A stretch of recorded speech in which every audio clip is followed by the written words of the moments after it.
On the surface, Boeing and Wells Fargo would appear to have nothing in common, but in fact the two companies in very different industries share two important qualities.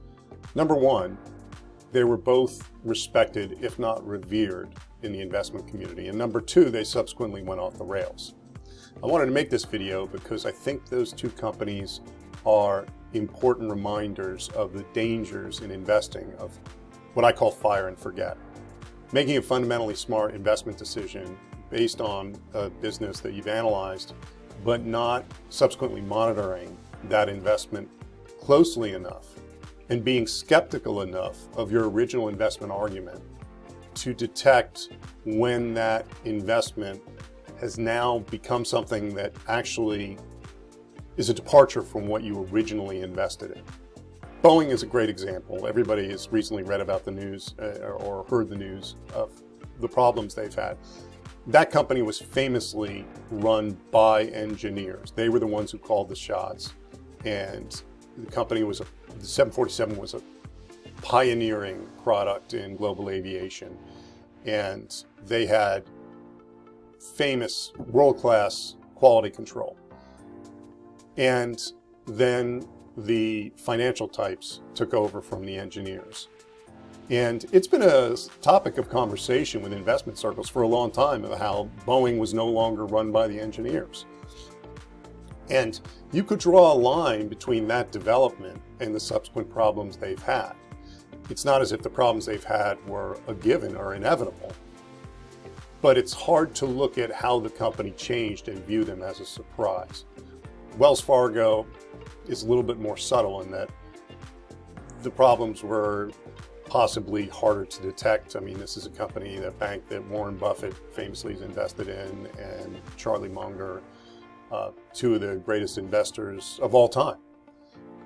But the fraud at Wells Fargo was also pervasive. And so one could argue, and hindsight is always 20/20, of course, but one could argue that it was not impossible to detect the problems, the issues going on there. Might have been difficult, who knows? But my fundamental point remains that there's no company that you invest in that you want to stop monitoring in an analytically objective sense.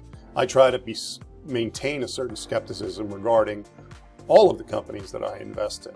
Every time the 10Qs come out, I try to read them as if I've never heard of the company before, really look at the numbers.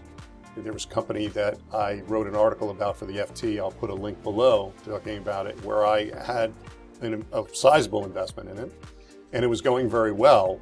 And then I wound up reading one of their quarterly reports and realizing that, in fact, much of what I had kind of concluded about the company was simply wrong. Or more accurately, they really weren't following through on and achieving, which I thought was very likely that they would be successful, and based on an objective view of the numbers, they weren't.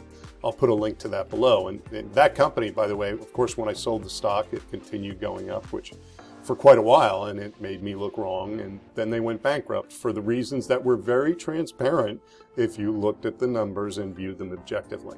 And so that's my point in making this video. Call it a public service announcement, but the issue is you never want to fire and forget when it comes to an investment. You always want to revisit your investment thesis and apply as much analytic pressure as you possibly can. As always, thanks for watching, and be careful out there.